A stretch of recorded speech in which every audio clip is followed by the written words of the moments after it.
The jungle outside Manila had been hiding secrets for 80 years. Dr. Sarah Chen's metal detector screamed as she swept it across the overgrown hillside, but nothing prepared her for what lay beneath the tangled vines. A concrete entrance, barely visible, led down into darkness that seemed to swallow her flashlight whole. Inside the abandoned bunker, Sarah expected to find relics. Instead, she found them. 3 elderly Japanese women, somehow still alive, speaking in whispers about weapons that bent light itself. Their eyes held terror that decades couldn't erase. The weapons cache lined the walls like sleeping monsters.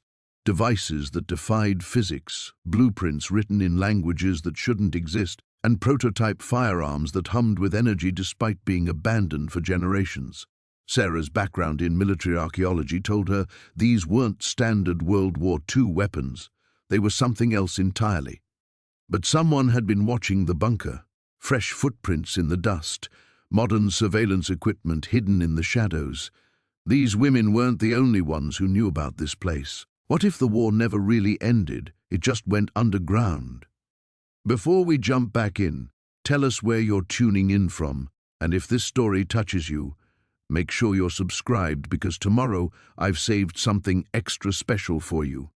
Sarah's hands trembled as she lowered her flashlight, the beam dancing across the impossible scene before her. The eldest of the 3 women, her face a map of wrinkles and survival, stepped forward with surprising steadiness. "You should not have come here," she said in accented English, her voice carrying the weight of decades. "They will know you have seen." "Who will know?" Sarah whispered, though something deep in her gut already suspected she didn't want the answer. The bunker stretched further back than her light could penetrate, and the air itself seemed to vibrate with an energy that made her teeth ache.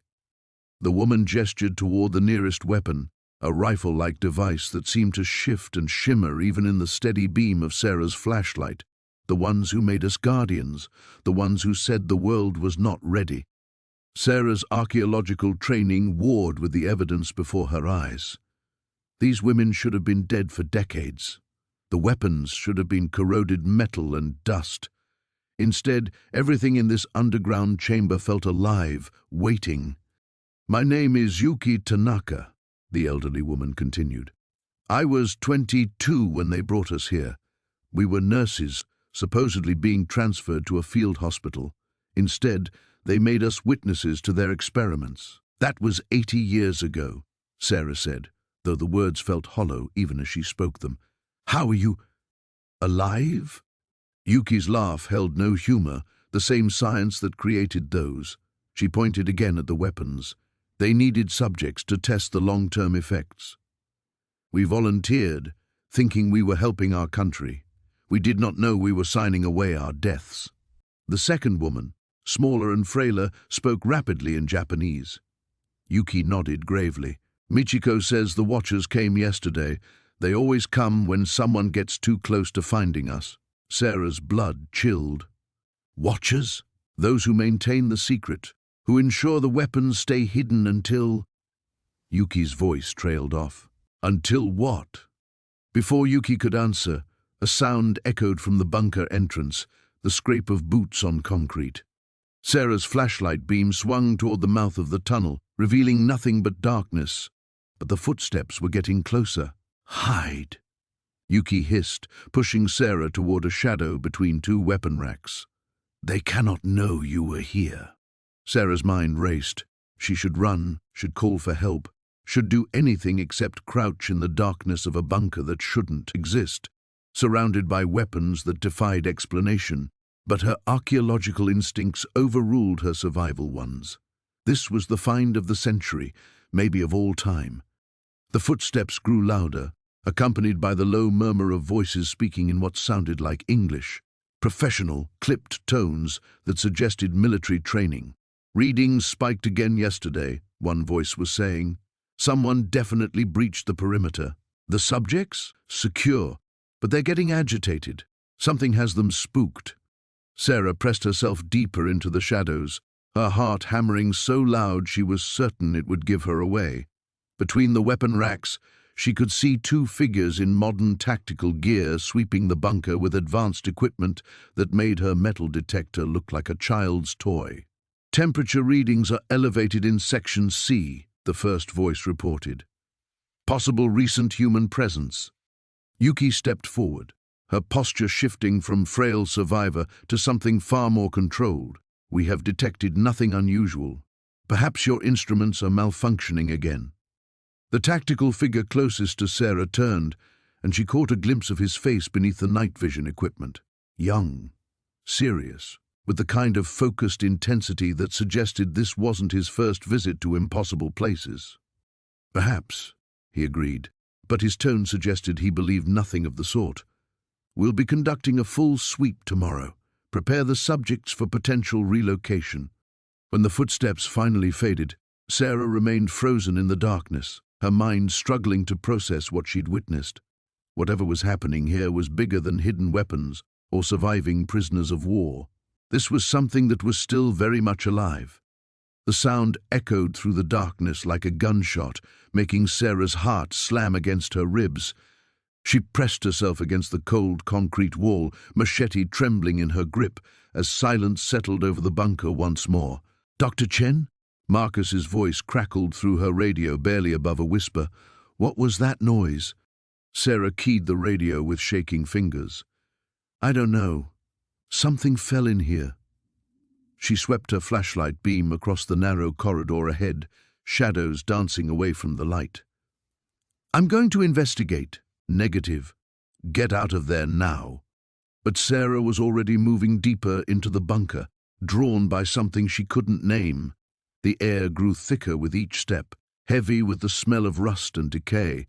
Her light revealed more propaganda posters on the walls, their edges curled and brown with age. Between them hung what looked like scientific charts, diagrams of the human body marked with Japanese characters.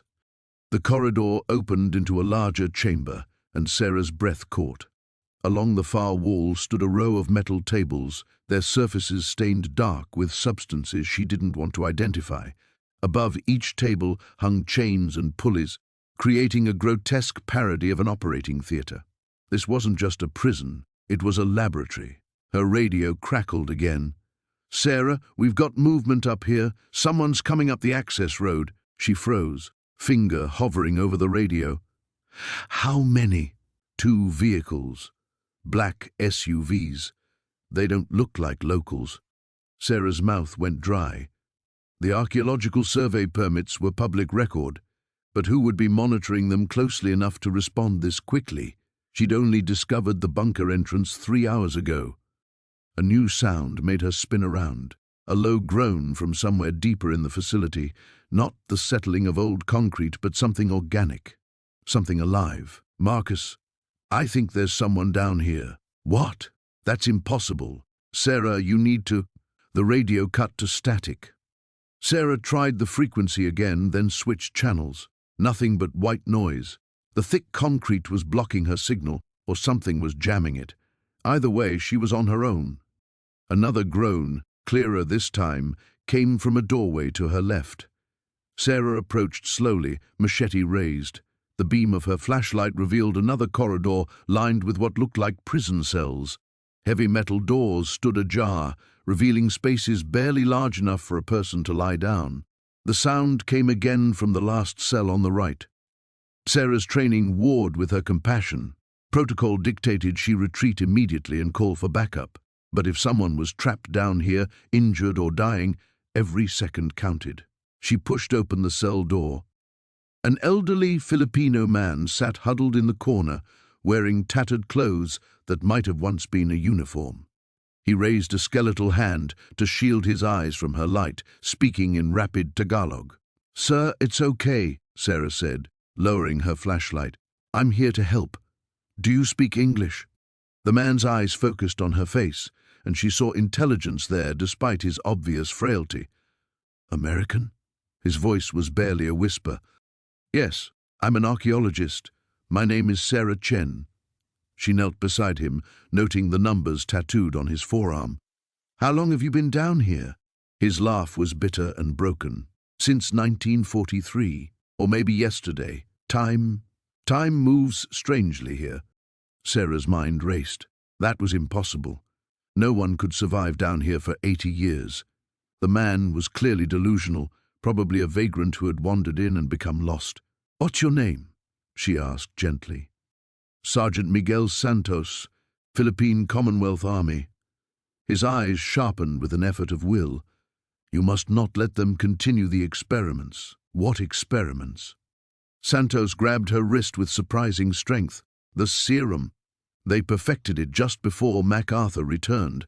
Dr. Yamamoto said it would create the perfect soldier, enhanced healing, extended lifespan, increased strength. But the side effects..." He shuddered. "Some of us became more than human, others became less." A chill ran down Sarah's spine that had nothing to do with the underground temperature. "Sir, the war ended decades ago. The Japanese are gone." "Are they?" Santos pulled himself upright, and in the flashlight beam Sarah could see that, despite his apparent age, his movements were fluid, controlled. Or did someone else take over their work? Heavy footsteps echoed from the main corridor, multiple sets, moving with military precision. Sarah killed her flashlight and pulled Santos back into the shadows of the cell. "Dr. Chen!" a voice called out in accented English. "We know you're down there. Come out slowly and you won't be harmed." Santos whispered urgently in her ear. "There's another way out, through the medical wing. But first you must see what they created. The world needs to know." The footsteps were getting closer, and tactical lights began sweeping the corridor outside their cell. Sarah had seconds to decide: surrender to whoever was hunting her, or trust a man who claimed to be a living ghost from World War II. She chose the ghost. The flashlight beam cut through the darkness like a surgical knife, revealing horrors that had been entombed for 8 decades. Sarah's breath caught as the light swept across rows of rusted metal tables, each one bearing restraints that spoke of unspeakable suffering.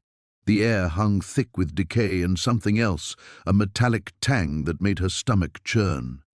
"Jesus Christ!" Marcus whispered behind her, his camera already clicking despite the tremor in his hands. "Sarah, we need to document everything before we call this in." She nodded, unable to find her voice. The bunker stretched deeper than their lights could penetrate, a maze of concrete corridors branching off from this central chamber.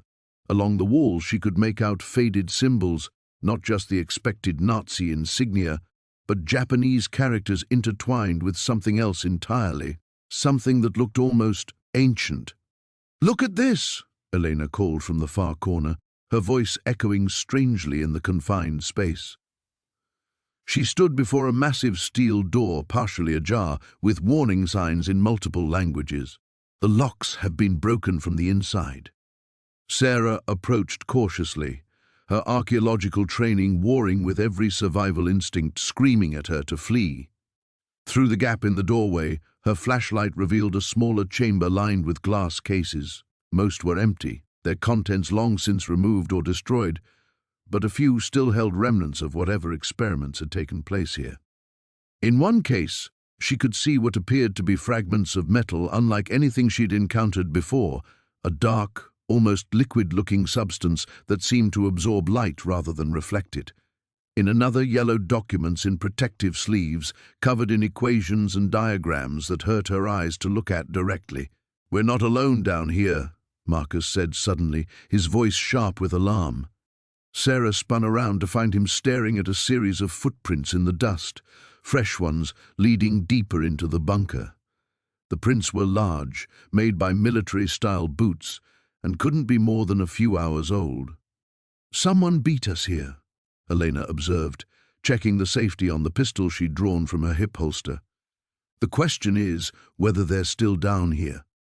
A sound echoed from the depths of the bunker, metal scraping against stone, followed by what might have been voices, too distant and distorted to make out clearly. The 3 archaeologists exchanged glances, the excitement of discovery now tempered by very real danger. "We should go back," Marcus urged. "Call for backup, proper authorities." "And risk this being buried forever?" Sarah shook her head, already moving toward the inner chambers. Do you know what this could mean? This isn't just a forgotten prison. This is evidence of collaboration between Nazi and Japanese forces on something that was never supposed to exist. She followed the corridor deeper, her team reluctantly trailing behind. The walls here were different, carved rather than poured concrete, as if the bunker had been built around something much older. Ancient symbols were etched into the stone, symbols that predated any known script from this region. In the next chamber, they found them, the prisoners, or what remained of them. Dozens of skeletons still shackled to the walls, their bones bearing evidence of medical procedures that defied comprehension. But these weren't random victims of war crimes. These men had been specifically chosen, selected for something that required precise anatomical modifications. "Look at the bone density," Sarah breathed, kneeling beside one of the remains. These modifications were made while they were alive, but the healing patterns suggest they survived for months, maybe years afterward. Elena's radio crackled to life, startling them all. Through the static, they could hear urgent voices speaking in what sounded like Mandarin, followed by responses in Russian. The voices were coming from somewhere above them, near the entrance they'd used.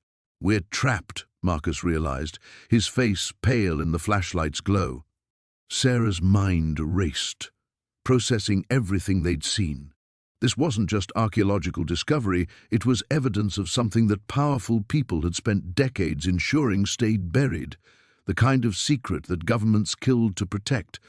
A new sound reached them from the depths of the bunker, machinery humming to life, as if their presence had triggered some long-dormant system. Emergency lighting flickered on along the corridors, revealing the true scope of the underground complex. It stretched far beyond what they'd imagined, a vast network of laboratories and holding areas that could have housed hundreds of prisoners. And somewhere in that maze of horrors, someone was moving toward them with purpose. Sarah grabbed the most important documents from the nearest case, shoving them into her pack. Whatever had happened in this place, whatever experiments had been conducted here, the truth was finally going to see daylight, if they lived long enough to tell it. The footsteps in the corridor were getting closer, and there was nowhere left to run but deeper into the darkness. The flashlight beam cut through the darkness, illuminating walls lined with metal shelving units that stretched into the shadows. Sarah's breath came in short puffs as she descended the concrete steps, each footfall echoing in the confined space. The air grew thicker with every step, carrying the metallic tang of rust and something else, something organic and long dead. Marcus followed close behind, his camera clicking steadily. "Jesus, Sarah, look at this place." The bunker extended far deeper than either of them had anticipated. What had appeared from above to be a simple storage facility revealed itself as a complex network of interconnected chambers. Emergency lighting fixtures hung at regular intervals along the ceiling, their bulbs long since darkened. Thick cables snaked along the walls, disappearing into junction boxes that bore German markings. "This isn't just a shelter," Sarah murmured, running her fingers along the concrete wall. The construction was too sophisticated, too purposeful. "This is a laboratory." They reached the bottom of the stairs and found themselves in a central corridor that branched off in 3 directions. Sarah consulted her compass, then chose the left passage. The beam of her flashlight revealed doors set into the walls at regular intervals, each bearing numbers in faded white paint. The first room they entered had been stripped bare, save for mounting brackets on the walls and anchor points in the floor where heavy equipment had once been secured. Electrical conduits emerged from the concrete like exposed nerves, their copper wiring green with corrosion. Whatever they were doing here, they cleared out in a hurry, Marcus observed, photographing the empty mounting points. But they couldn't take everything. Sarah nodded, moving to examine scratches on the floor where something heavy had been dragged. "The question is whether they left anything behind that might tell us what this place really was." The second room yielded more promising results. Filing cabinets lined one wall, their locks long since rusted away.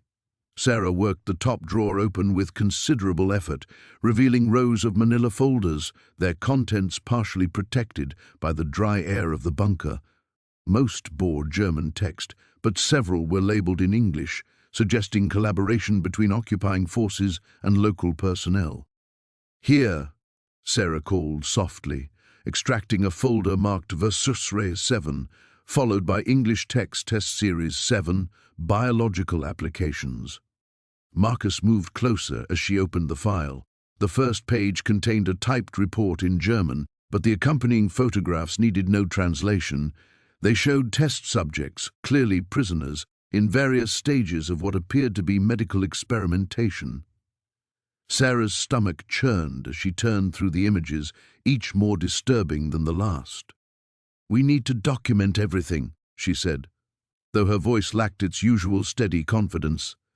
"People need to know what happened here." Marcus began photographing the documents, while Sarah continued through the filing cabinets. The deeper she dug, the clearer the picture became. This had been no ordinary military installation. The Germans had been conducting experiments that pushed the boundaries of science into realms that should never have been explored. A sound from deeper in the bunker made them both freeze. It was subtle, a soft scraping, like metal against concrete.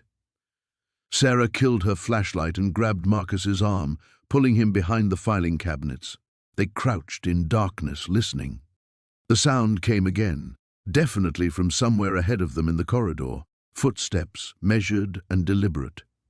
Someone else was in the bunker. Sarah's mind raced. The entrance had been concealed for decades. The chances of another person stumbling upon it the same day they had were astronomically small, which meant either they'd been followed or someone had been watching the site, waiting. The footsteps grew closer, accompanied by the sweep of another flashlight beam across the corridor walls. Sarah pressed herself further into the shadows, feeling Marcus tense beside her. Through the gap between filing cabinets, she could see the light playing across the doorway of their room. The beam paused, then moved on. But the footsteps stopped just outside their hiding place. Sarah held her breath, aware of every sound. Marcus's breathing, the rustle of her clothing. Even her own heartbeat seemed thunderous in the silence. The stranger stood motionless in the corridor for what felt like an eternity but was probably no more than 30 seconds. Then the footsteps resumed, moving away from their position toward the third room they hadn't yet explored. Sarah waited another full minute before risking movement. She touched Marcus's shoulder and pointed toward the corridor, then made a gesture indicating they should leave immediately. He nodded, understanding. They moved with exaggerated care, each step planned to minimize noise. The filing cabinet documents would have to wait. Getting out alive took priority over archaeological discovery. As they crept toward the corridor, Sarah caught a glimpse of light emanating from the far room. Whoever was down here with them wasn't just exploring randomly. They knew exactly where they were going and what they were looking for. The question was whether they detected the presence of unwanted visitors. The old man's fingers trembled as he traced the faded photograph, his weathered face a map of pain and remembrance. Sarah watched him carefully, noting how his breathing had become shallow since she'd shown him the images from the bunker. His name was Lieutenant James Morrison, Eduardo Reyes whispered, tapping the glass covering a black and white portrait on his mantelpiece. American pilot, shot down over Luzon in 1943. The Japanese, they didn't send him to a regular POW camp. Sarah leaned forward in the cramped Manila apartment, her recorder between them on the coffee table. Through the thin walls, she could hear the bustle of the city, but here in this small room filled with memories, time seemed suspended. "You knew him?" "I was just a boy then, 14. But I remember everything." Eduardo's eyes grew distant. "My family helped the resistance. We brought food to the prisoners when we could, medicine stolen from Japanese supplies. That bunker you found, we called it the Place of Screams." A chill ran down Sarah's spine. "What happened there?" Eduardo stood slowly, his joints protesting, and moved to an old trunk beneath the window. He withdrew a manila envelope, yellowed with age. Dr. Yamamoto was conducting experiments, not just on prisoners, on weapons too. Strange weapons that made no sound but could stop a man's heart from 50 meters away. "That's impossible. The technology didn't exist, didn't it? Eduardo's eyes fixed on hers. What if I told you the Japanese had help? Scientists who'd fled Germany bringing their research with them. He handed her a document from the envelope. Sarah's breath caught as she recognized the letterhead. It was Nazi SS documentation, but the text was in Japanese. Her limited knowledge of the language allowed her to make out a few words: experiment, electromagnetic, weapon. Where did you get this? Morrison gave it to me the night before he died. He'd stolen it from Yamamoto's office during one of their sessions. He made me promise to hide it, to tell no one unless... Eduardo paused, studying her face. Unless someone came asking the right questions. Sarah's phone buzzed with a text message. She glanced at it and felt her blood turn cold. It was from Marcus. Don't trust anyone. They're watching you. Meet me at the old Intramuros church. Midnight. Come alone. Dr. Chen? Eduardo noticed her change in demeanor. Are you all right? She forced herself to focus. Mr. Reyes, these experiments, did they succeed? Morrison said they built 3 prototypes, weapons that could disrupt human neural pathways without leaving a trace. Imagine assassination without evidence, armies disabled without a shot fired. Eduardo's voice dropped to barely above a whisper. But there was a cost. The weapons were unstable. During the final test, half the bunker collapsed. That's when the Americans found it. The Americans knew? Some did, but the war was ending, and there were bigger concerns. The weapons were declared, destroyed, the surviving prisoners relocated, and Dr. Yamamoto. Eduardo shrugged. Officially, he never existed. Sarah thought about the pristine condition of the bunker, the way the door had been sealed from the outside. What if they weren't destroyed? What if they were just hidden? Before Eduardo could answer, the lights in the apartment went out. Through the darkness, Sarah heard the unmistakable sound of footsteps in the hallway, too measured to be residents coming home. Back door, Eduardo hissed, grabbing her arm. Now! They moved quickly through the apartment, Eduardo's familiarity with the space guiding them. As they reached the kitchen, Sarah heard the front door splinter, voices in the hallway, speaking English with American accents. Eduardo pressed something into her hand, a small key attached to a chain. Locker 247 at Central Station. Morrison's journal. Everything he learned is in there. What about you? I'm 87 years old, child. I've been running from this secret my whole life. I'm tired. Sarah wanted to argue, but the footsteps were getting closer. Eduardo pushed her toward a window that opened onto a fire escape. As she climbed through, she heard him moving in the opposite direction, deliberately making noise. "In here!" a voice shouted.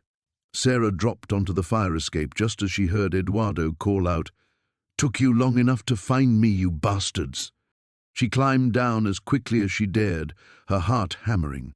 As she reached the alley, she heard voices from Eduardo's apartment, but couldn't make out the words. What she could hear, clearly, was the old man's defiant laughter. The key felt warm in her palm as she disappeared into Manila's crowded streets. Behind her, Eduardo Reyes faced the consequences of a secret he'd carried for over 70 years. Ahead of her lay answers that someone had already killed to protect. The past, Sarah realized, had very long teeth, and it was hungry. The humidity pressed against Sarah's skin like a damp shroud as she descended into the bunker's lower levels.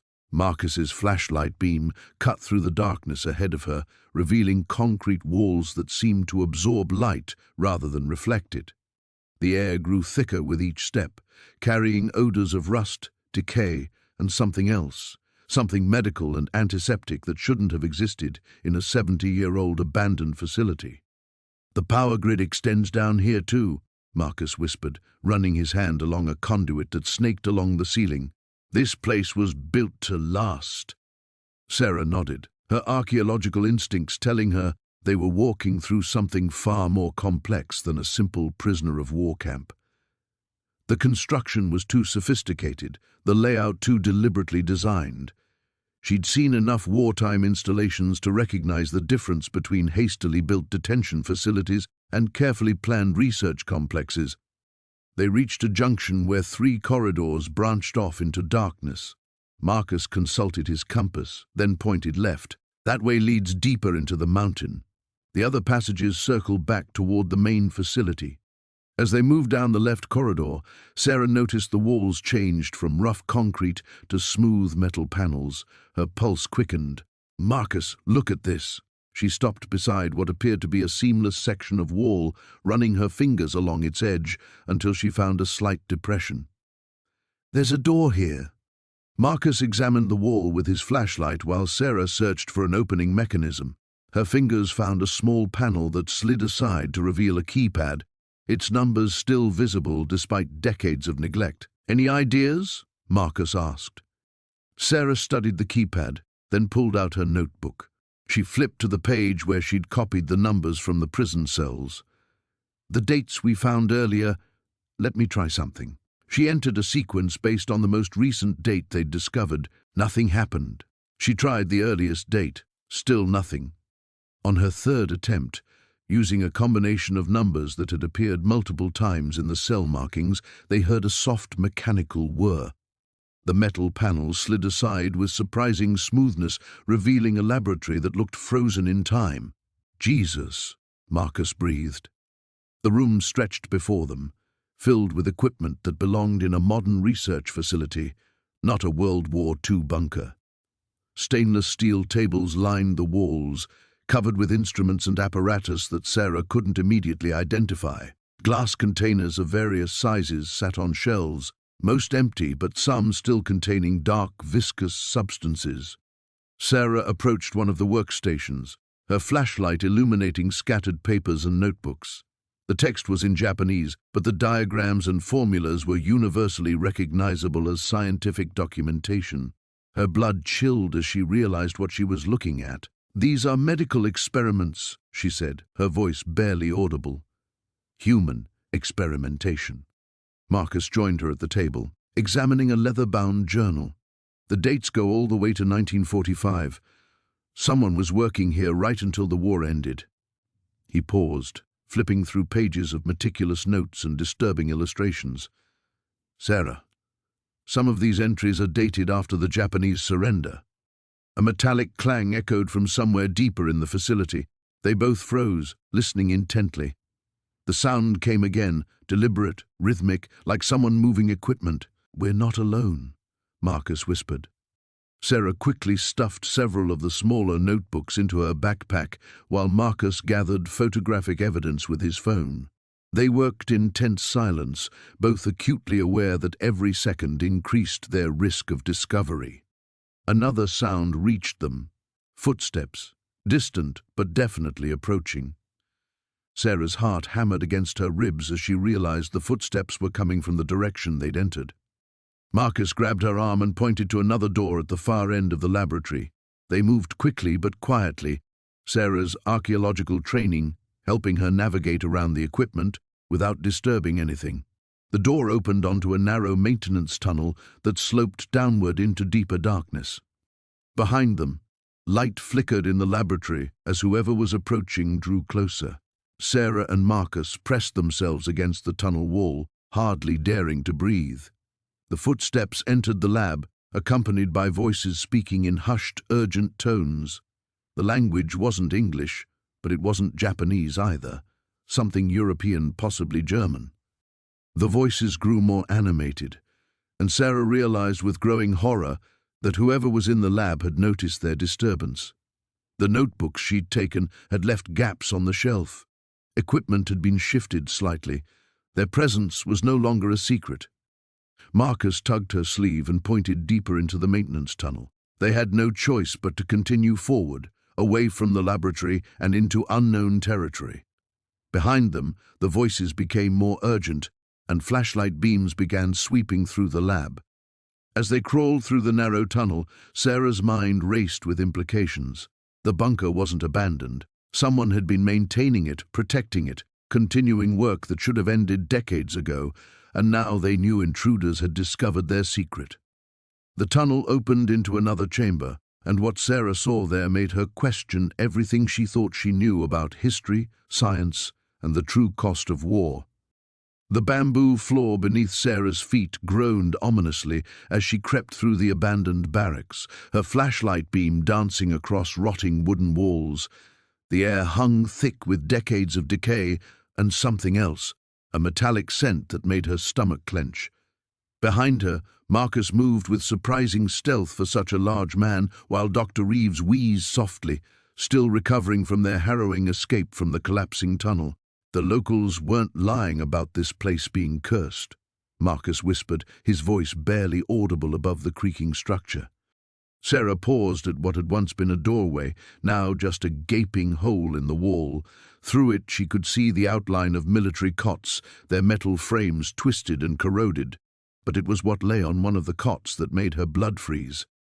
A skeleton, still wearing the tattered remnants of what appeared to be a military uniform. Dog tags glinted dully against the ribcage in her flashlight beam. "Jesus," Reeves breathed, pushing past her into the room. His academic fascination overrode his fear as he knelt beside the remains. "American. Look at the uniform remnants. This is definitely WE era." Sarah swept her light across the room, revealing more skeletons.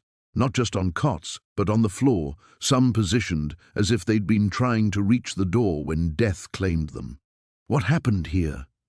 Marcus had moved to examine what looked like scratch marks on the walls near the door. Deep gouges in the wood, as if fingernails had clawed desperately at the surface. "They were locked in," he said grimly, "left to die." A chill ran down Sarah's spine that had nothing to do with the humid night air seeping through the broken walls. She'd excavated enough sites to recognize the signs of desperation, but this felt different, more immediate, as if the terror these men had experienced still lingered in the air like a malevolent ghost. Reeves had found a metal box beneath one of the cots, its contents somehow preserved by a rubber seal that had held against time and moisture. With trembling hands, he extracted what appeared to be a journal wrapped in oiled cloth. "Can you read it?" Sarah asked, moving closer as he carefully opened the brittle pages. "Some of it. It's in English, but the handwriting." He squinted in the flashlight beam. "March 15th, 1943, Lieutenant James Morrison, 26th Cavalry Regiment. We've been moved to a new facility.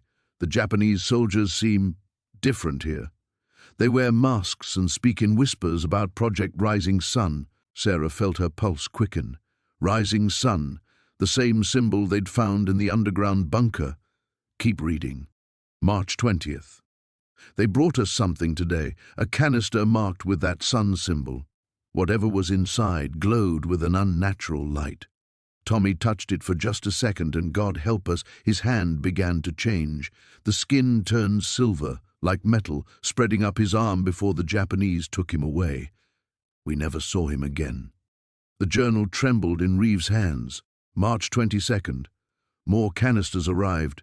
The guards are testing different samples on prisoners from other barracks. The screaming carries on the wind. I think they're preparing to test something on us next. If anyone finds this, tell my wife Helen in Sacramento that I tried to make it home. Tell her—" The entry ended abruptly, the handwriting trailing off into illegible scratches. A sound from outside made them all freeze. Footsteps, moving with purpose through the overgrown courtyard beyond the barracks. Sarah quickly killed her flashlight, plunging them into darkness. "Did we lose them?" Marcus whispered, referring to their pursuers from earlier. Sarah's mind raced. The men who'd been following them since Manila had military training and resources she was only beginning to understand. They'd known exactly where to find the bunker entrance, had moved with the precision of people following a detailed map, which meant they likely knew about this facility too. More footsteps. Closer now, and the soft crackle of radio communications. "We need to move," Sarah breathed. "Now." Reeves clutched the journal to his chest as they crept toward what had once been a window. The frame was long gone, leaving an opening just large enough for them to slip through. Sarah went first, dropping silently onto the spongy ground outside, then helped the others down. The jungle pressed close around the abandoned facility, but in the distance she could see the flicker of flashlights moving through the trees. Their pursuers were conducting a systematic search, working their way toward the barracks. As they slipped away into the dense vegetation, Sarah couldn't shake the image of those desperate scratch marks on the walls. The men who died in that barracks had been test subjects for something that turned human flesh to metal, something that someone in the present day was willing to kill to keep secret. The journal in Reeves' hands might hold more answers, but first they had to live long enough to read it. The jungle seemed to breathe around them as Sarah led Marcus deeper into the undergrowth, her heart hammering against her ribs. Behind them, voices echoed through the trees. Their pursuers were gaining ground despite the head start. The mysterious woman's warning replayed in Sarah's mind. They're already here. This way, Sarah whispered, veering toward a cluster of moss-covered rocks she remembered from her initial survey. The terrain here was treacherous, riddled with sinkholes and hidden ravines that could swallow a person whole. If they were lucky, it might slow down whoever was hunting them.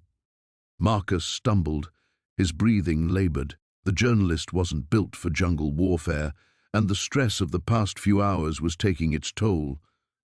Sarah, wait. We need to talk about what we found down there. Those weapons. Not now. She grabbed his arm, pulling him behind a fallen tree trunk. Through the canopy, she could see movement, at least 3 figures in dark clothing, moving with military precision. We need to get to the village. Find help. What if there is no help? Marcus's voice was barely audible. What if they've already compromised the locals? The question sent a chill down Sarah's spine. She thought of Elena, the village elder who had been so eager to show her the bunker's location. Had the woman's cooperation been genuine or part of something larger? The archaeological permit that had brought Sarah here in the first place, had someone wanted her to find the bunker? A branch snapped 20 meters to their left. Sarah pressed herself deeper into the shadows, motioning for Marcus to stay silent. Through the foliage, she watched a figure emerge. Tall, lean, wearing tactical gear that definitely wasn't local. The man carried himself like a soldier, scanning the jungle with practiced efficiency. Sarah's blood ran cold when she recognized the face beneath the bush hat. Jack Morrison, a military contractor she'd worked with on a dig in Syria 3 years ago. The same Jack Morrison who had tried to convince her to abandon that site when they'd uncovered evidence of chemical weapons testing. Not a coincidence. The pieces clicked together with terrifying clarity. Someone had been watching her work, tracking her discoveries. The bunker wasn't just a random find, it was a destination she'd been guided to. But why? Morrison spoke into a radio headset, his voice carrying clearly in the humid air. Sector 7 clear. Moving to Sector 8. Remember, we need the archaeologist alive. The journalist is expendable. Sarah felt Marcus tense beside her. She placed a warning hand on his shoulder, fighting her own urge to run. They needed to know more about what they were facing. Copy that, Alpha 1, came the reply through Morrison's radio. Beta team is approaching from the south. Gamma has the village surrounded. No one gets in or out. Her worst fears confirmed. The villagers weren't just compromised, they were trapped. Whatever Sarah had stumbled into was bigger than stolen artifacts or black market weapons. This was a full-scale operation. Morrison continued past their hiding spot, but Sarah knew they had minutes at most before the search pattern brought the other teams to their location. She began calculating their options. The bunker was too obvious. They'd expect her to return there. The village was surrounded. That left the old mining trails that wound through the hills, paths she'd explored during her preliminary survey. Can you make it to the ridge? She whispered to Marcus, pointing toward the steep slope that rose beyond the immediate jungle. He nodded, though sweat beaded his forehead. What about the villagers? We can't help them. If we're dead or captured. The words tasted bitter, but they were true. We need to figure out what's really going on here, and why someone wants those weapons badly enough to mount this kind of operation. They moved carefully, using the natural sounds of the jungle to mask their passage. Sarah's mind raced as they climbed. The experimental weapons in the bunker were decades old, museum pieces by modern military standards, unless their value wasn't technological but political. Evidence of war crimes, perhaps, or proof of collaboration that could destroy reputations even now. Halfway up the ridge, Marcus grabbed her arm. "Sarah, look." Below them, the jungle canopy parted to reveal the village. Black SUVs ringed the settlement, and figures in tactical gear moved between the houses. Even from this distance, she could see villagers being herded into the central square. "They're treating this like a hostage situation," Marcus observed grimly, "using the locals as leverage to force you back." Sarah closed her eyes, weighing impossible choices. Every instinct screamed at her to run, to get as far away from this nightmare as possible. But Elena and the others were innocent. They'd welcomed her, shared their stories, trusted her with their history. A new sound cut through the jungle, helicopter rotors, approaching fast from the east. Whatever was happening here, it was escalating beyond anything she could have imagined. "We're going to need more than luck to get out of this," she murmured, watching the aircraft circle like a mechanical vulture. The emergency lighting cast eerie red shadows across the bunker walls as Sarah led the group deeper into the complex.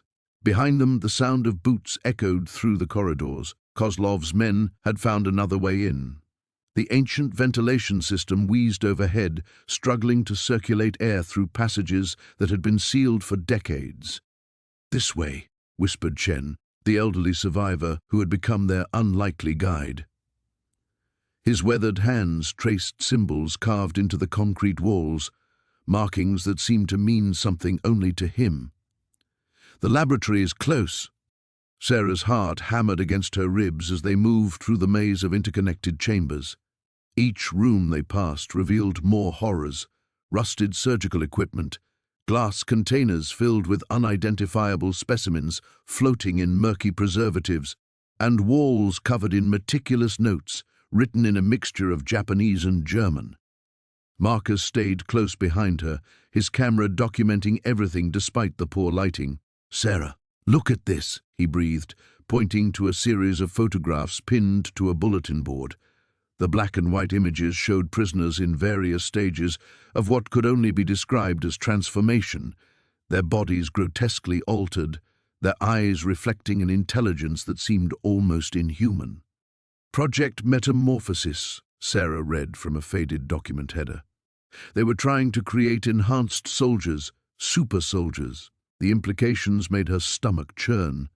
This wasn't just about forgotten weapons, this was about human experimentation on a scale that defied comprehension.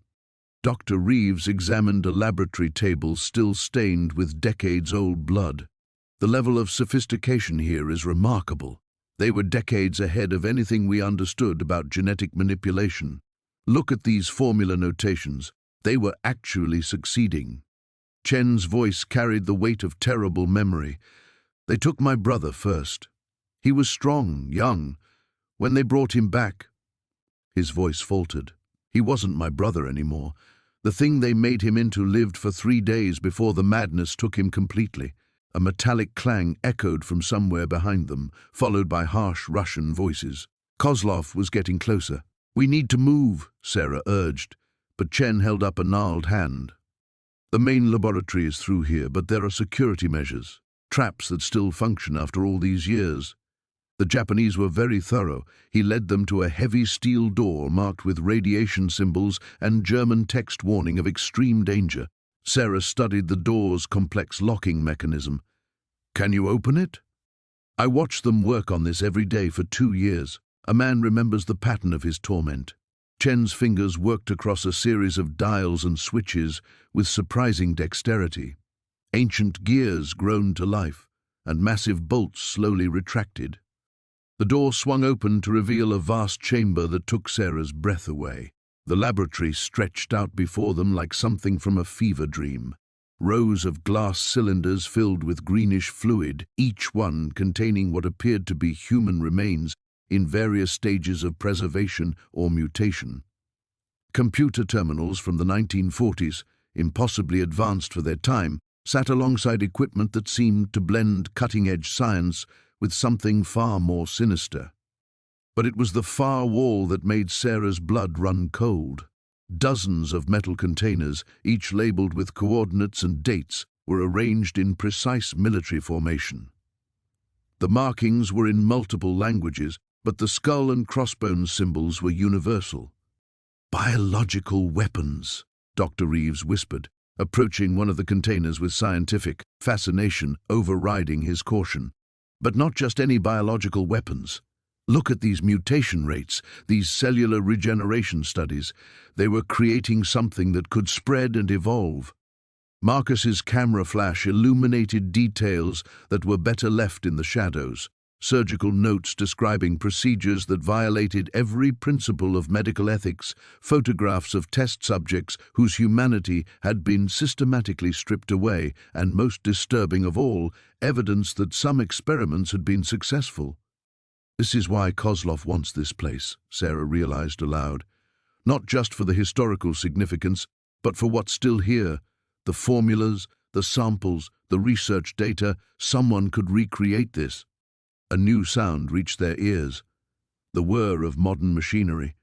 Emergency lights suddenly blazed to life throughout the complex, and ventilation systems that had been dormant for decades began to hum with renewed purpose. "Impossible," Chen breathed. "The power systems were destroyed when we escaped."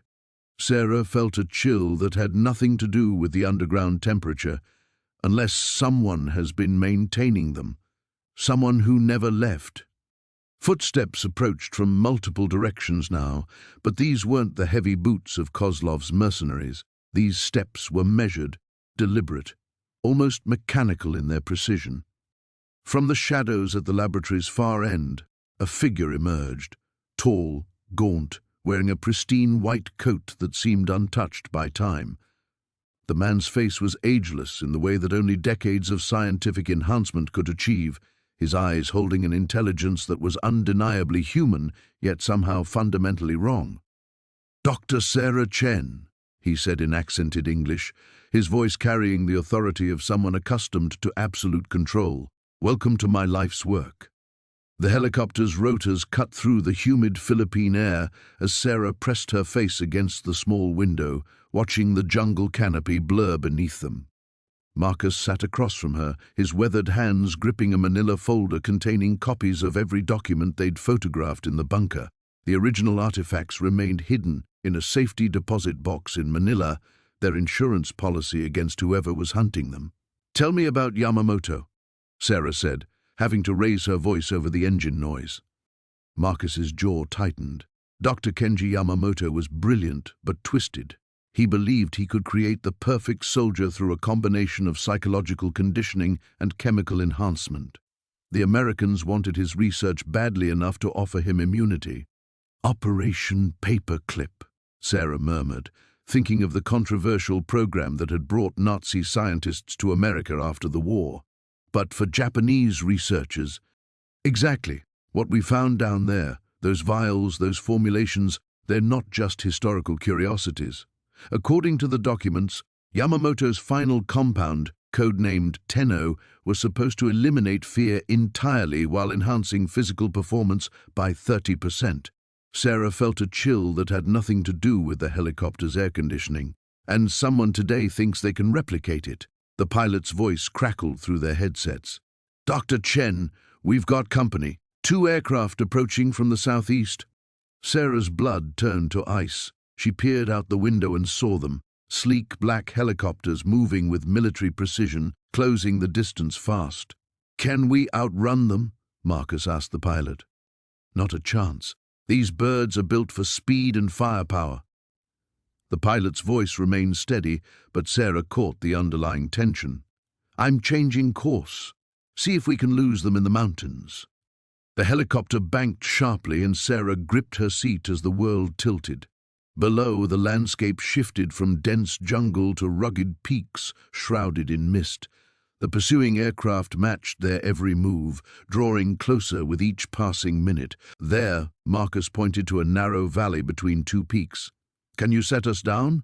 It'll be rough, but yeah, better than getting shot out of the sky." As they descended, Sarah's mind raced through everything they'd learned.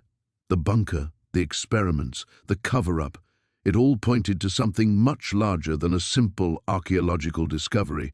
Someone with serious resources was determined to keep Yamamoto's work buried, which meant they either feared its exposure or coveted its potential.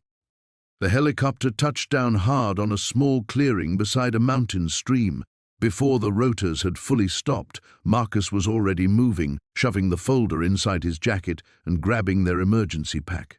"Go, go, go!" the pilot shouted. They tumbled out into the misty air just as the first pursuing helicopter crested the ridge. Sarah heard the distinctive whine of rotor blades spinning up for attack. "This way!" Marcus grabbed her arm, pulling her toward a cluster of boulders near the tree line. The first shots came as they reached cover, not the explosive round Sarah had expected, but something else. Tranquilizer darts sparked off the rocks around them. They wanted prisoners, not bodies. "They need us alive," she gasped, pressing herself against the cold stone. For now, Marcus checked his sidearm, then peered around the boulder. 2 teams rappelling down, professional military by the look of them. Sarah's archaeological training hadn't prepared her for gunfights, but her years in remote locations had taught her to think under pressure. She studied their position, a mountain stream, dense forest, and somewhere beyond the peaks, civilization. "The water," she said suddenly. "Mountain streams run downhill. If we follow it, we'll eventually hit a village or road. Through that forest. We'll be sitting ducks. Better than staying here." She pointed to where the stream disappeared into thick undergrowth. "Natural cover, and they can't use the helicopters effectively in there." A shout in accented English echoed across the clearing. "Dr. Chen, we only want to talk. Come out and no one gets hurt." Marcus snorted. "Sure they do." He looked at Sarah seriously. "You know this changes everything. Whatever Yamamoto discovered, someone thinks it's worth killing for in the 21st century. Or dying for," Sarah replied grimly. Another volley of tranquilizer darts peppered their position. Through the mist, she could see tactical teams moving to flank them, professional, coordinated, well-equipped. This wasn't some treasure-hunting expedition gone wrong. This was a military operation. "On 3, Marcus whispered, tensing to move. "Wait." Sarah pulled out her satellite phone, quickly typing a message to her research partner back at the university. If they didn't survive this, someone needed to know what they'd found. She hit send just as Marcus grabbed her hand. "Now." They sprinted for the stream bed as shouts erupted behind them. The icy mountain water soaked through their boots as they plunged into the forest, following the ancient path carved by countless seasons of rainfall. Behind them, the sound of pursuit crashed through the undergrowth, but ahead lay only darkness and the unknown. Sarah clutched the waterproof case containing her backup photos. Whatever Yamamoto had created in that bunker was worth killing for today. The question was why. The explosion echoed through the bunker like thunder trapped in a tomb. Sarah pressed herself against the cold concrete wall, her ears ringing as debris rained down from the ceiling. Somewhere in the darkness ahead, she could hear Takeshi's labored breathing and the scrape of boots on stone. "This way," Marcus whispered, his hand finding her shoulder in the gloom. The emergency lighting had failed completely now, leaving them with only the weak beam of her flashlight to navigate the labyrinthine corridors. They moved deeper into the bunker, following the faded red arrows painted on the walls, markers left by prisoners decades ago, pointing toward what Sarah hoped was another exit. Behind them, the sound of voices grew louder. Volkov's men had found their way inside. "Dr. Chen." Takeshi's voice was strained, his face pale in the flashlight's glow. "There's something you need to know about the weapons we found." Sarah kept moving, but her attention sharpened. "What do you mean?" "The research notes. I translated more of them while we were hiding. The electromagnetic pulse device wasn't the only thing they developed here. There was something else, something they called Project Lazarus." Marcus cursed under his breath. "I've heard that name before. Military intelligence briefings from the Cold War. We thought it was just a myth." "What kind of project?" Sarah asked, though she dreaded the answer. Takeshi pulled a crumpled paper from his pocket. "Biological weapons, but not ordinary ones. They were trying to create something that could lie dormant for decades, then activate under specific conditions, a weapon that could be deployed now but used later, much later. The corridor ahead split into 3 directions. Sarah paused, studying the arrows on the wall. One path led down, deeper into the earth, another curved back the way they'd come. The third stretched straight ahead into impenetrable darkness. "The prisoners," she said suddenly. "The ones we found in the cells. What if they weren't just victims? What if they were test subjects?" The thought sent ice through her veins. She remembered the strange markings on their bones, the unusual preservation of the remains. What if those men hadn't simply died of starvation or disease? "Sarah," Marcus grabbed her arm. "Listen." The voices behind them had stopped. In the sudden silence she could hear something else. A low humming sound, like machinery coming to life. "The backup generators," Takeshi breathed. "Someone's restored power to the deeper levels." As if summoned by his words, lights began flickering on ahead of them, illuminating the straight corridor. But instead of relief, Sarah felt only dread. Someone wanted them to go that way. "It's a trap," Marcus said. "Maybe," Sarah replied, checking her watch. "But we don't have a choice. Volkov's people are behind us, and we need to find another way out before—" The sound of automatic weapons fire erupted from somewhere above them. Sarah counted at least 3 different weapons, the echoes making it impossible to determine the exact location. "Reinforcements," Marcus said grimly. Volkov called in more men. They moved forward into the newly lit corridor. The walls here were different, cleaner, more modern. Someone had been maintaining this section of the bunker. Fresh ventilation systems hummed overhead, and the floors showed signs of recent foot traffic. "Look at this." Takeshi pointed to a series of sealed doors along the corridor. Each bore a different symbol, biohazard warnings in multiple languages, including some Sarah didn't recognize. She approached the first door and peered through the reinforced glass window. Inside, she could see laboratory equipment that looked far too advanced for 1945. Computer terminals, centrifuges, refrigeration units, all of it modern, all of it active. "Someone's been continuing the research," she whispered. Marcus joined her at the window. "Jesus, this isn't just about covering up the past. Someone's been using this place." The sound of footsteps echoed behind them, multiple people moving quickly through the corridors. Sarah made a decision. She grabbed the handle of the laboratory door and pulled. To her surprise, it opened easily. "Inside," she ordered. "Now." They slipped into the lab and Sarah closed the door behind them, engaging what looked like an electronic lock. The space was larger than it had appeared from outside, filled with equipment that made her archaeology lab look primitive by comparison. Takeshi moved to one of the computer terminals. "It's still active," he said, his fingers dancing across the keyboard. "And it's not password protected. Whoever was here last didn't expect visitors." Sarah watched the screen as data began scrolling past. Most of it was in code, but she could make out dates, recent ones. Someone had been here within the last week. "Sarah," Marcus called from across the room.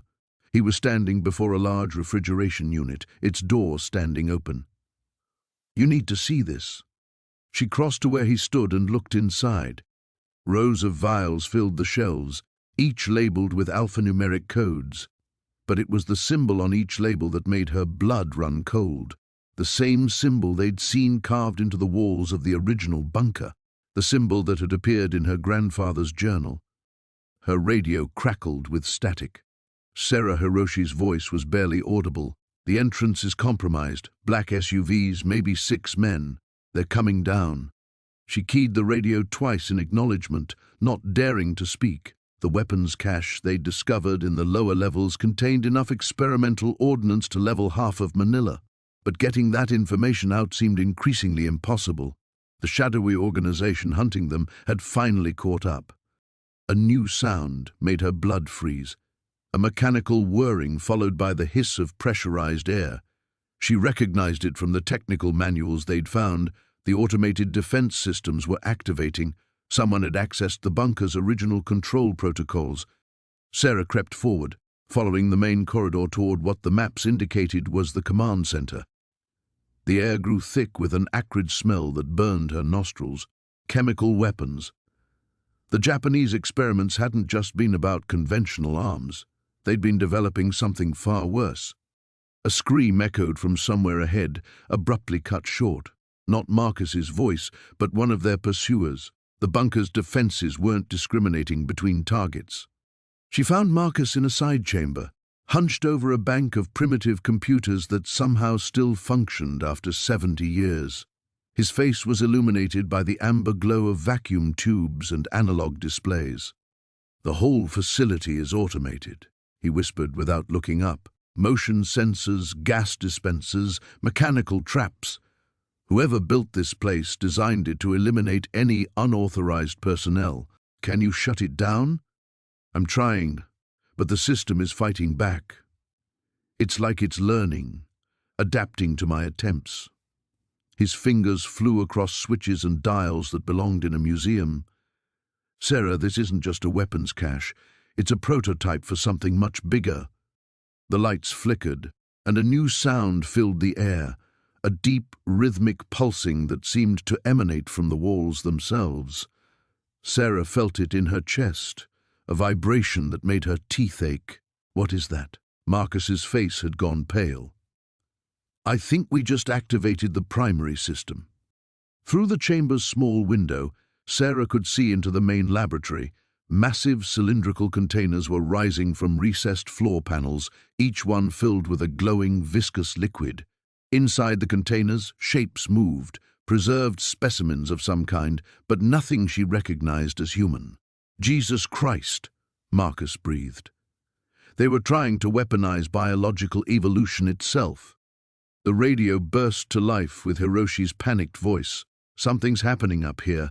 The trees, the vegetation around the entrance, it's changing, growing at an impossible rate. You need to get out now." Sarah grabbed Marcus's arm. "We're leaving. Download whatever you can and let's go." "Wait," he pointed to one of the screens. "Look at this. There's another facility. Coordinates in the South China Sea. This was just a testing ground." The pulsing grew stronger, and cracks appeared in the concrete walls. Whatever they had awakened was destabilizing the entire structure. Sarah could hear voices shouting in the corridors. Their pursuers were as trapped as they were. Marcus yanked a data storage device from the console just as the screen exploded in a shower of sparks.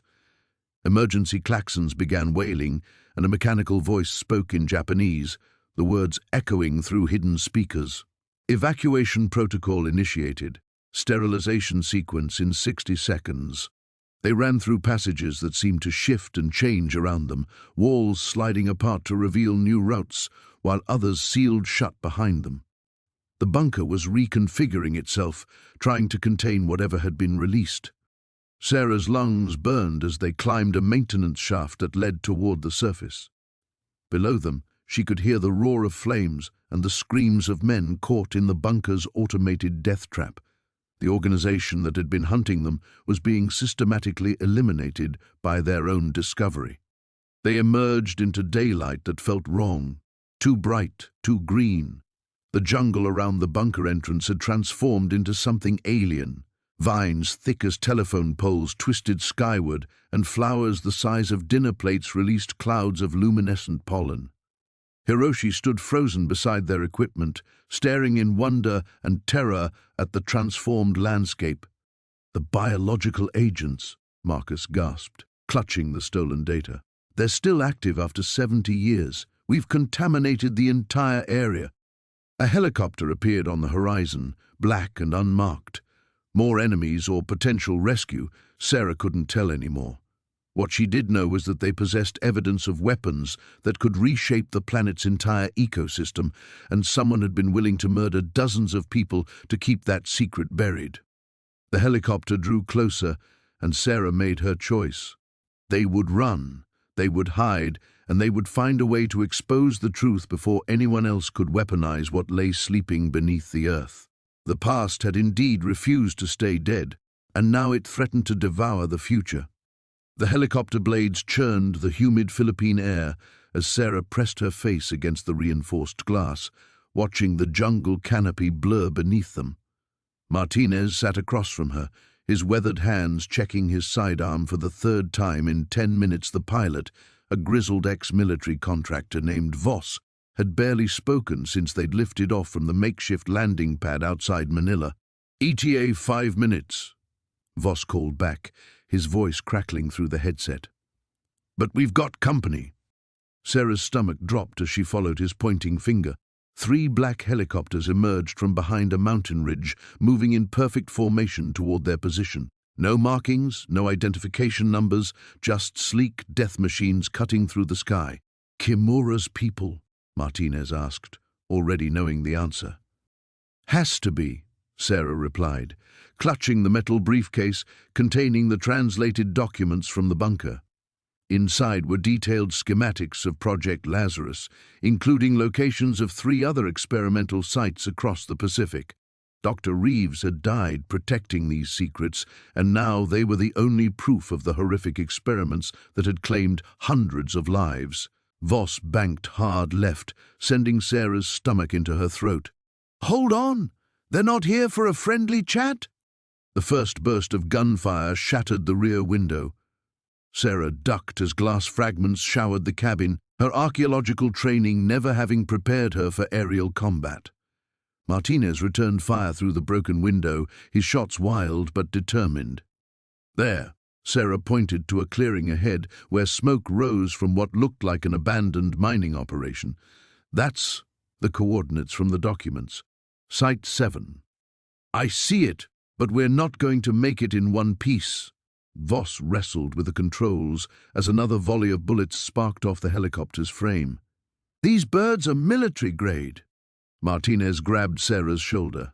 "Listen to me. Whatever happens, you get those documents to the authorities. Real authorities, not Kimura's people in the government." "We're all getting out of this," Sarah insisted, though she could hear the engine beginning to sputter. Oil pressure was dropping fast.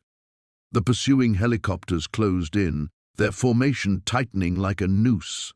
Sarah could see masked figures leaning out of the aircraft, assault rifles trained on their position. These weren't corporate security guards, they were professional killers. Voss suddenly cut the engine and dropped the helicopter into a controlled fall. "Emergency landing, brace for impact." The jungle rushed up to meet them with terrifying speed. Sarah wrapped her arms around the briefcase as tree branches scraped against the windows and the aircraft shuddered through the canopy.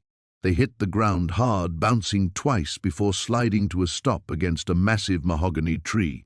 For a moment, silence. Then the distant thunder of the other helicopters circling overhead. "Everyone alive?" Martinez groaned, unbuckling his harness. Blood trickled from a cut on his forehead. "Barely," Sarah gasped, checking that the briefcase was intact. The documents inside represented the only chance of exposing Kimura's cover-up and bringing justice for the victims of Project Lazarus. Voss was unconscious but breathing. Martinez checked his pulse and nodded grimly. "He'll live, but he's not going anywhere." The sound of rappelling gear echoed through the trees.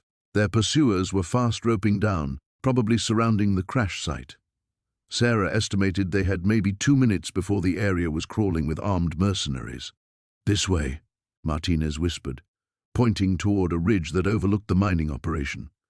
"If Site 7 is really down there, we might find answers, and maybe a way out." They moved through the dense underbrush, Sarah's boots slipping on the wet leaves. Behind them, she could hear voices shouting in Japanese and English. Kimura's forces were coordinating their search, methodical and professional. As they crested the ridge, the abandoned mining site spread out below them. But it wasn't abandoned at all. Prefabricated buildings dotted the clearing, connected by covered walkways. Armed guards patrolled the perimeter, and Sarah could see vehicles parked near what looked like an entrance to an underground facility. "My God," she breathed, raising Martinez's binoculars. "They're still operating. After all these years, they're still continuing the experiments." Through the lenses, she watched figures in hazmat suits emerging from the underground entrance, wheeling covered gurneys toward one of the buildings. Even from this distance, She could see that some of the forms on the gurneys were moving. "We have to document this," Sarah said, pulling out her camera. "This is the proof we need." Martinez grabbed her wrist. "First, we have to survive to share it." The crack of breaking branches announced their pursuers were getting closer. Sarah snapped several photos of the facility, then tucked the camera into her pack alongside the briefcase. Whatever was happening at Site 7, it was the continuation of horrors that should have ended decades ago. There, Martinez pointed to a service tunnel that appeared to connect the mining operation to the underground facility. "If we can reach that entrance, maybe we can find another way out." Sarah nodded, knowing they had no choice but to descend into whatever nightmare awaited them below. The jungle canopy filtered moonlight into scattered silver coins as Sarah crept through the undergrowth, her heart hammering against her ribs. Behind her, the bunker's entrance glowed with harsh electric light. Kozlov's men had brought industrial equipment to excavate whatever remained of Unit 731's legacy. She pressed herself against a moss-covered tree trunk, fighting to control her breathing. Marcus materialized beside her like a ghost, his face painted with mud and shadows. "4 guards at the perimeter," he whispered, barely audible above the chorus of insects. 2 more by the trucks. Kozlov's inside with the weapons specialist. "We need to destroy everything," Sarah said, her voice steadier than she felt. "The documents, the samples, all of it." Marcus nodded toward a canvas-covered truck parked 30 meters away. "Explosives are in the supply vehicle. Problem is, it's right between us and the bunker entrance." A scream echoed from deep underground, high, agonized, unmistakably human. Sarah's blood turned to ice. Someone's still alive down there. "Sarah, no." Marcus grabbed her arm as she started forward. "It's too dangerous. We stick to the plan." Another scream, weaker this time. Sarah thought of the skeleton in the laboratory, of Dr. Yamamoto's meticulous notes describing experiments on living subjects. History was repeating itself in real time, and she couldn't let it continue. "Cover me," she said, already moving. The first guard never saw her coming. Sarah's archaeological training had given her patience and precision. She waited until he turned away, then struck with the heavy flashlight she'd grabbed from their abandoned campsite. He dropped soundlessly into the ferns. Marcus appeared beside the second guard simultaneously, his knife work quick and silent. They appropriated the guard's weapons and crept toward the bunker entrance. The elevator shaft descended into artificial daylight. Generators hummed somewhere below, powering banks of lights that turned the underground complex into a sterile nightmare. Kozlov's voice drifted up from the depths, speaking in rapid Russian. "Specimens are deteriorating rapidly without proper preservation. We need to extract the viable samples tonight." Sarah and Marcus descended the service ladder along the elevator shaft's wall, every rung bringing them deeper into the belly of the beast. The chemical smell grew stronger, formaldehyde mixed with something else, something organic and wrong. At the bottom, they found themselves in a corridor lined with new equipment. Modern centrifuges, computer terminals, and glass containers filled with suspicious liquids. Kozlov had transformed the historical site into a functioning laboratory. Through an open doorway, Sarah glimpsed movement. A figure in a white coat hunched over a metal table. On that table, something writhed weakly under restraints. Marcus touched her shoulder, pointed to his watch. Whatever they were going to do, it had to happen now. They moved through the complex like deadly shadows. Sarah's archaeological knowledge of the bunker's layout proved invaluable. She led them through maintenance passages and forgotten storage rooms, avoiding the main corridors where Kozlov's men patrolled. In the central laboratory, they found horrors beyond imagination. Glass tanks contained twisted specimens floating in preservative. Computer screens displayed genetic sequences and molecular structures. Most chilling of all, a series of photographs showed the progression of test subjects over the past several days, locals who had gone missing from nearby villages. "My God," Sarah breathed. "They're continuing the experiments." A door slammed somewhere in the complex. Heavy footsteps approached their position. Marcus yanked Sarah behind a bank of equipment just as three men in military gear entered the laboratory. "Americans are here somewhere," one said in accented English. "Kozlov wants them taken alive." Sarah's hand found the detonator Marcus had given her. The explosives were already in place throughout the complex. They'd rigged the most critical areas during their reconnaissance. All she had to do was press the button and this nightmare would end. But people were still trapped down here, innocent victims of Kozlov's twisted research. She caught Marcus's eye and mouthed, "The prisoners." He shook his head frantically, pointed to the detonator. They had minutes before Kozlov's security sweep found them. A new voice cut through the laboratory, weak, speaking in broken English. "Please, help." The voice came from behind a steel door, marked with biohazard symbols. Sarah's decision crystallized in that instant. She couldn't leave people to die, not even to prevent a greater catastrophe. She vaulted over the equipment barrier before Marcus could stop her, sprinting toward the sealed door. The guards shouted, raised their weapons. Gunfire erupted behind her as Marcus engaged them, buying her precious seconds. Sarah's hands flew over the door's electronic lock, her years of dealing with archaeological security systems paying off. The mechanism clicked open just as an alarm began wailing throughout the complex. Inside the containment room, she found three villagers strapped to examination tables, their bodies bearing the unmistakable signs of biological experimentation. They were alive, barely, but they were alive. "I'm getting you out of here," she promised, though she had no idea how.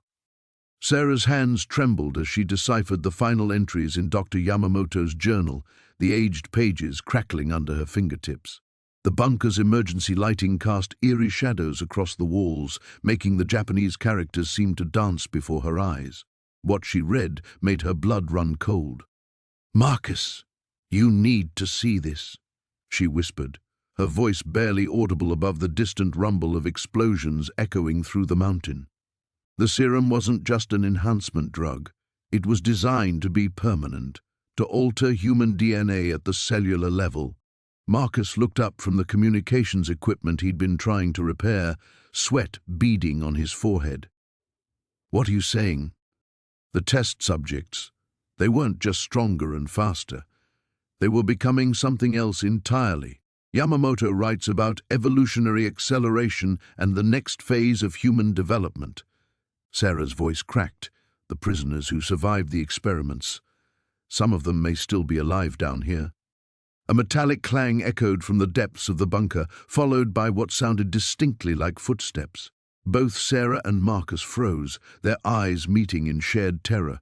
The sound came again, deliberate and measured, definitely not the random settling of old machinery. "How is that possible?" Marcus breathed, reaching for his sidearm. "It's been nearly 80 years. Sarah flipped through more pages, her archaeological training allowing her to piece together the horrifying puzzle despite her fear. According to this, the serum dramatically slowed the aging process. Yamamoto theorized that subjects could live for centuries, possibly longer. She paused at a detailed diagram showing cellular regeneration patterns. But there was a cost. Prolonged isolation drove most subjects insane. The footsteps were getting closer now, accompanied by a low, guttural sound that might once have been humming. Marcus positioned himself between Sarah and the corridor, leading deeper into the bunker, his weapon drawn but his hands shaking slightly. "We need to get out of here," he said. "Now." Sarah grabbed the journal and shoved it into her pack, along with several vials of the remaining serum samples. "The elevator shaft's our only way up, but Volkov's men are probably waiting for us topside." "Better the devil we know," Marcus replied grimly. They moved quickly toward the elevator, but a figure emerged from the shadows ahead of them, tall, unnaturally gaunt, wearing the tattered remains of what had once been a U.S. Army uniform. The man's skin was pale as parchment and stretched tight over sharp bones, his eyes reflecting the light like an animal's. When he smiled, his teeth were filed to points. "Visitors," the creature said in accented English, his voice like rustling leaves. "After so long, visitors." Sarah's heart hammered against her ribs as she recognized the dog tags hanging around the figure's neck. According to her research, Private First Class Tommy Morrison had been reported missing in action in 1943. The math was impossible. Yet, here he stood. "Tommy?" she whispered. The thing that had been Tommy Morrison tilted its head with predatory curiosity. That was my name, yes. Before the medicine, before the change, before the hunger, its eyes fixed on Sarah with disturbing intensity. "You smell like the surface world, like sunshine and rain." I remember those things. More sounds echoed from the depths. Shuffling footsteps, whispered conversations in multiple languages. Sarah realized with growing horror that there were others down here, an entire community of test subjects who had survived decades in isolation, their humanity slowly eroding away. "What do you want?" Marcus asked, keeping his weapon trained on Tommy but clearly reluctant to fire. "Want?" Tommy laughed, a sound like breaking glass. "We want what we've always wanted. To go home. But we can't, you see. The sun burns us now. The surface world has moved on without us. We're ghosts, trapped between life and death." Sarah's mind raced. The journal had mentioned that prolonged use of the serum created an aversion to natural light and altered dietary requirements. These weren't just enhanced humans, they were something fundamentally different, adapted for underground existence. "There might be a way to help you," Sarah said carefully. "If you let us leave, I can bring back medical assistance. People who might be able to reverse what was done to you." Tommy's laugh grew louder, more hysterical. "Reverse it? Oh, sweet child, you don't understand. We don't want it reversed. This is what we are now, what we were meant to become." His expression hardened. "But we do want something from you. We want you to stay, to join our family, to help us remember what the surface world was like." The elevator shaft suddenly filled with the sound of grinding machinery as the platform began descending. Volkov had finally found a way to restore power. In minutes, armed men would flood the bunker. Sarah grabbed Marcus's arm. "The ventilation shafts. There has to be another way out." But Tommy was already moving with inhuman speed, blocking their path with fluid grace. Behind him, more figures emerged from the shadows, a small army of enhanced prisoners who had spent 8 decades becoming something beyond human recognition. The past had indeed refused to stay buried, and now it was hungry. The explosion sent Sarah sprawling across the bunker floor as chunks of concrete rained down from the ceiling. Emergency lights flickered on, casting eerie red shadows across the laboratory where Dr. Ishida's twisted experiments had taken place decades ago. Marcus hauled her to her feet, blood trickling from a cut on his forehead. "The whole mountain's coming down!" he shouted over the rumbling that seemed to emanate from the earth itself. Sarah clutched the metal case containing the research files, the evidence that could expose everything. But as dust filled her lungs and the walls groaned ominously, she wondered if they'd live long enough to share what they'd discovered. "This way!" Elena's voice cut through the chaos. The Filipina guide stood at what looked like a solid wall, but Sarah could see now it was another hidden passage. Elena's fingers worked quickly along the stone, finding pressure points that Sarah's eyes had missed entirely. The wall swung inward, revealing a narrow tunnel that angled sharply upward. Ancient air rushed out, carrying scents of moss and rain, the outside world. "Elena, how did you—" Sarah began, but the woman was already moving into the passage. "My grandfather wasn't just a prisoner here," Elena called back. "He was part of the resistance. They dug escape routes." Another explosion shook the bunker, closer this time. Sarah could hear the distinct whine of incoming mortars. Whoever wanted them dead wasn't taking chances. They were bringing down the entire mountainside to bury the secret forever. The three of them crawled through the tunnel as the sounds of destruction echoed behind them. Sarah's knees scraped against rough stone, and more than once she had to squeeze through gaps barely wide enough for her shoulders. The case banged against the tunnel walls, and she prayed the files inside would survive. "There!" Elena pointed ahead to a circle of grey light, dawn breaking through what appeared to be a natural cave opening. They emerged onto a narrow ledge overlooking the valley. Below them, black helicopters circled like mechanical vultures. Sarah could see figures rappelling down ropes toward the bunker entrance they'd used yesterday. The military precision of the operation made her stomach clench. Blackwater, Marcus spat, recognizing the tactical gear. Private military contractors, someone with serious resources wants this contained. Sarah opened the case and pulled out one of the folders, scanning the yellowed pages. Even in the growing daylight, the contents made her blood run cold. Project Rising Sun hadn't just been about biological weapons. It had been about creating enhanced soldiers. The experiments on the POWs had been testing grounds for genetic modification that was decades ahead of its time. "Listen to this," she read aloud. "Subject 47 shows remarkable cellular regeneration after injection of compound RS7. Healing rate increased by 400%. Strength measurements exceed normal human parameters by factor of 3. Elena's face had gone pale. "My grandfather. He used to have nightmares. He'd scream about the needles, about watching his friends change into something else. The implications are staggering," Sarah continued reading. "If they perfected this formula—" She stopped, seeing a notation that made her heart race. "Final batch of RS7 compounds secured in Vault 7 for transport to mainland facilities." They moved it, Marcus realized. This bunker was just the testing ground.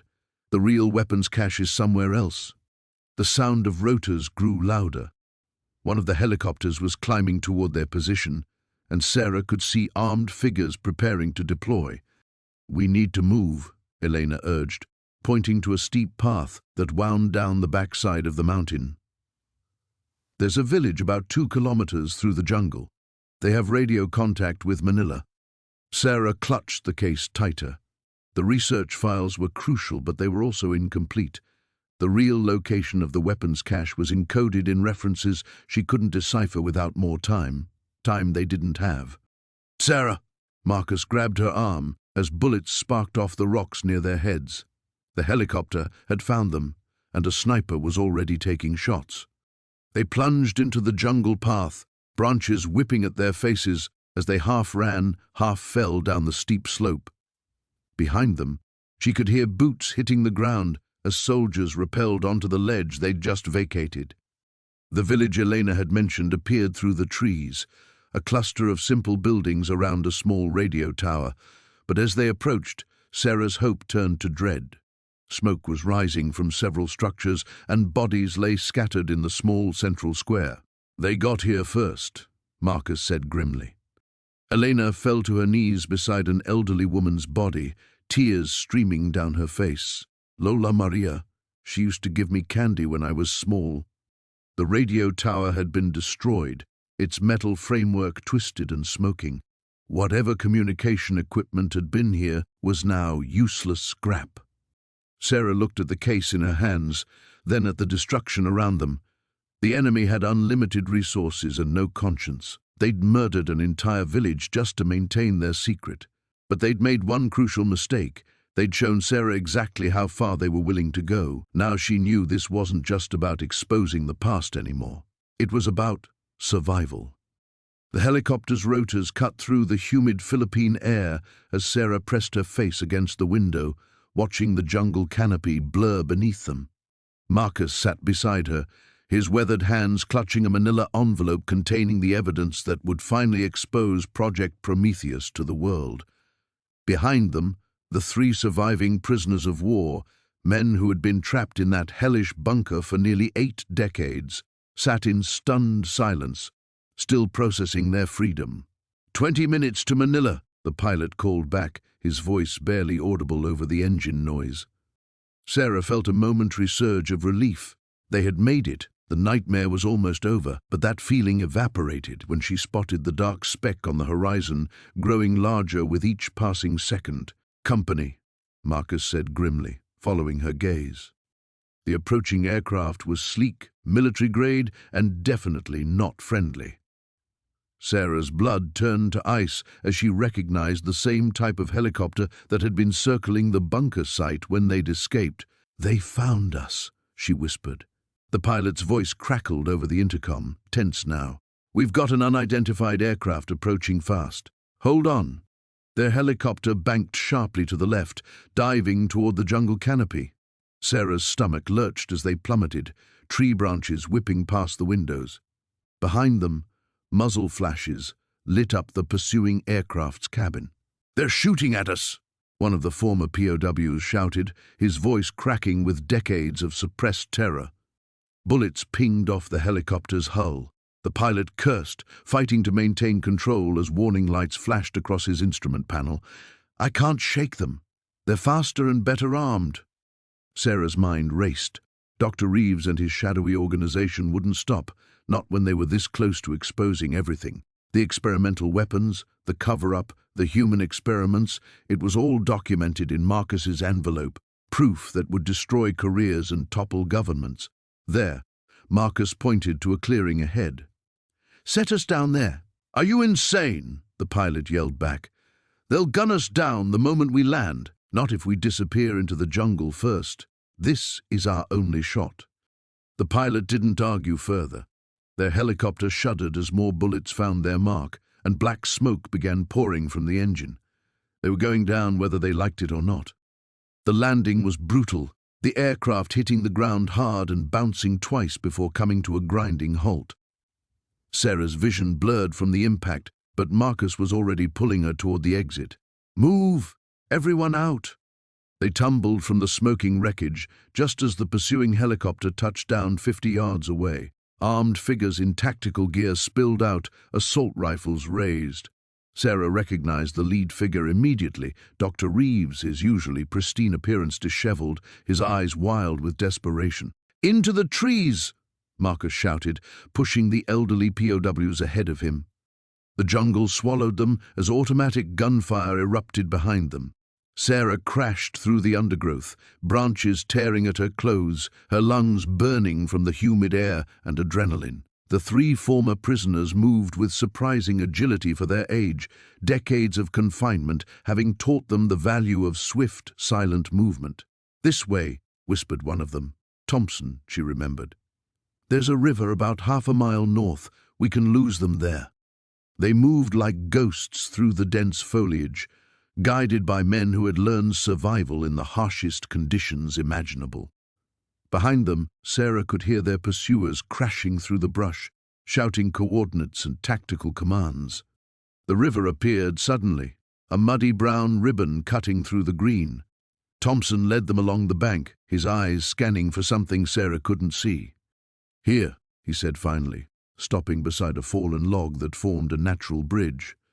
"There's an old resistance tunnel on the other side, if it's still intact." They crossed quickly, one by one. Sarah was halfway across when she heard the distinctive crack of a rifle. The log shuddered, bark exploding near her feet. She looked back to see Reeves standing at the riverbank, a sniper rifle in his hands. "Dr. Chen," he called across the water, "you're making this much harder than it needs to be. Those documents belong to the United States government. You're committing treason." "Like hell we are," Marcus muttered, helping Sarah down from the log. Thompson had found the tunnel entrance, hidden behind a curtain of vines. It was narrow, barely wide enough for a person, but it was their only escape route. 60 years I've been planning for this day," Thompson said, his eyes hard with determination. "They're not taking us back." One by one, they squeezed into the tunnel. Sarah was the last to enter, pausing only to look back at Reeves. Even from across the river, she could see the fury in his face, the knowledge that his carefully constructed house of lies was crumbling. The tunnel was pitch black, but Thompson guided them forward with sure steps. Somewhere ahead lay freedom, truth, and justice for the forgotten victims of Project Prometheus. The jungle floor trembled beneath Sarah's feet as explosions echoed through the underground complex. Dust rained from the ceiling of the main chamber, where she stood face to face with Director Yamamoto, the man who had orchestrated everything from the shadows. Behind him, the ancient weapon hummed with deadly energy, its crystalline components pulsing with an eerie blue light. "You cannot comprehend what you're destroying," Yamamoto said, his finger hovering over the activation switch. This technology could revolutionize warfare, bring lasting peace through superior firepower. "The same lie your grandfather told himself," Sarah replied, clutching the detonator Marcus had given her. Around them, his remaining mercenaries held their weapons trained on her team. Jake pressed against the wall beside her, blood seeping through his makeshift bandage, while Captain Reyes and the rescued POWs had taken cover behind the massive stone altar. The weapon's hum grew louder, and Sarah could feel the static electricity building in the air. Through her research, she'd learned enough about the device to know they had minutes before it reached full power, minutes before Yamamoto could demonstrate its devastating capabilities to the world's highest bidders waiting outside the bunker. "Dr. Chen," croaked a weak voice from the shadows. Professor Williams emerged, supported by one of the elderly POWs. His face was gaunt, but his eyes burned with fierce determination. "The power source, it's unstable by design. My grandfather built in a failsafe." Yamamoto spun around, his composure finally cracking. "Impossible. We've studied every component for decades." Williams smiled grimly. "You never had the journal's final pages. Sarah, the crystalline matrix. If you can overload it with electrical feedback, the entire system will cascade into failure." Sarah's mind raced, remembering the emergency generator they'd passed on their way in. If she could somehow reverse the power flow, but it would mean getting past Yamamoto's men and leaving her friends exposed. The decision was made for her when Marcus burst through the chamber's rear entrance, his tactical gear torn and bloodied. "Companies coming, government forces, maybe 20 minutes out." He immediately opened fire on the mercenaries, diving behind a stone pillar as bullets chipped the ancient rock around him. The chamber erupted into chaos. Jake, despite his wounds, rolled toward a fallen rifle and began providing covering fire. Captain Reyes shouted orders to the POWs, organizing them into defensive positions they remembered from their military training decades ago. Sarah sprinted toward the weapons control console as gunfire echoed around her. Yamamoto grabbed her arm, but she twisted free and slammed her elbow into his solar plexus. He doubled over, gasping, as she reached for the power coupling Williams had indicated. "You don't understand," Yamamoto wheezed. "Without this weapon, China will dominate the Pacific. My country needs—" "Your country needs to heal, not repeat the mistakes of the past," Sarah shot back, her fingers working frantically to reverse the connections. Sparks flew as she jury-rigged the power flow, electricity arcing dangerously close to her hands. The weapon's hum shifted pitch, becoming an ominous whine. The blue light flickered, then began pulsing erratically. Warning klaxons that hadn't sounded since 1945 suddenly blared throughout the complex.